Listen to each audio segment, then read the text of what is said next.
সময়টা 1917 সাল। ইউরোপে তখন যুদ্ধের দামামা চলছে।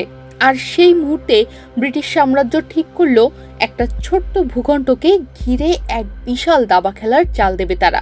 আর সেই খেলার অংশ হিসেবেই তখনকার ব্রিটিশ পররাষ্ট্রমন্ত্রী বালফোর ধনকুবের ইহুদি রথচাইল্ডকে একটি চিঠি লেখেন, যেখানে লেখা ছিল, আমরা চাচ্ছি ফিলিস্তিনে ইহুদিদের জন্য একটি আবাসভূমি হোক। সেই থেকেই শুরু হলো এক প্রতিশ্রুত ভূমির কাহিনী, যার জন্য কাউকে প্রশ্ন করা হলো না এই ভূমিতে যারা আছে তারা কোথায় যাবে। মাটির ঘরে থাকা, জল আর জমিতে ভর করে জীবন কাটানো একদল কৃষক, জেলে আর বেদুইনের জানাই ছিল না সেই ভূমি একটু একটু করে নীরবেই তাদের হাত থেকে চলে যাচ্ছে। তখন থেকেই দলে দলে ইউরোপ থেকে ইহুদি অভিবাসীরা ফিলিস্তিনে আসতে শুরু করে। তখন তারা সবাইকে বলে এটা তাদের দেশেই তাদের নিজেদের ফিরে আসা, আর ফিলিস্তিনিরাও তখন তাদের স্বাগত জানায়। তারা একবারও বলেনি তোমরা যাও। তাদের বাড়ির পাশেই গড়ে উঠেছে বন্দুকধারীদের বসতি। আস্তে আস্তে তাদের কৃষি জমি কিনে নেয় ইহুদিদের দালাল আর কোম্পানি, যাদের উদ্দেশ্য শুধুমাত্র বসতি ছিল না, তাদের লক্ষ্য ছিল ফিলিস্তিনিদের রাষ্ট্র। এরপর তারা প্ল্যান ডি নামক একটি গোপন পরিকল্পনা করে। 1948 সালে হঠাৎ ঘোষণা আসে ইসরায়েল রাষ্ট্র গঠিত।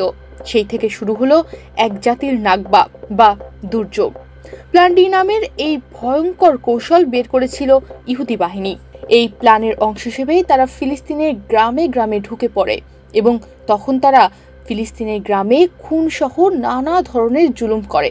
তারা আশেপাশের বাড়ি ঘর জ্বালিয়ে দিয়ে ফিলিস্তিনিদের বলে, ভুলে যাও, তোমার দেশটা একসময় তোমার ছিল। এরপরে নিজের দেশ থেকে 7 লাখের বেশি ফিলিস্তিনি হয়ে গেল শরণার্থী। বৃদ্ধ বাবা, গর্ভবতী মা, কাঁধে বই নিয়ে স্কুলে যাওয়া ছেলে, সবাই ঘর ছেড়ে পাড়ি জমালো অজানা গন্তব্যে। তখন কেউই ফিলিস্তিনিদের পাশে এসে দাঁড়ায়নি। আরব রাষ্ট্রগুলো ক্ষমতা হারানোর ভয়ে চুপচাপ বসেছিল। কেউ কেউ বলেছিল এটা আমাদের লড়াই না, কেউ ভয়ে পিছিয়ে গিয়েছিল, যেন দখলটা খুব স্বাভাবিকই ছিল।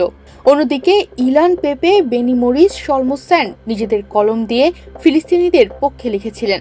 তারা তাদের কলমকে অস্ত্র হিসেবে তুলে ধরে পুরো বিশ্বকে এই ঘটনা জানিয়েছিল।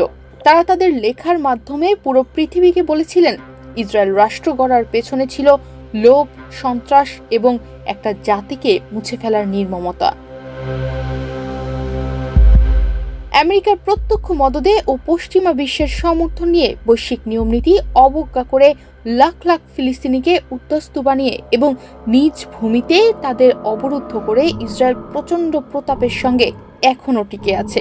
তবে এত কিছুর পরও জায়নবাদী রাষ্ট্র ইসরায়েল শান্তিতে নেই। তনিমা রহমান, বাংলাদেশ প্রতিদিন।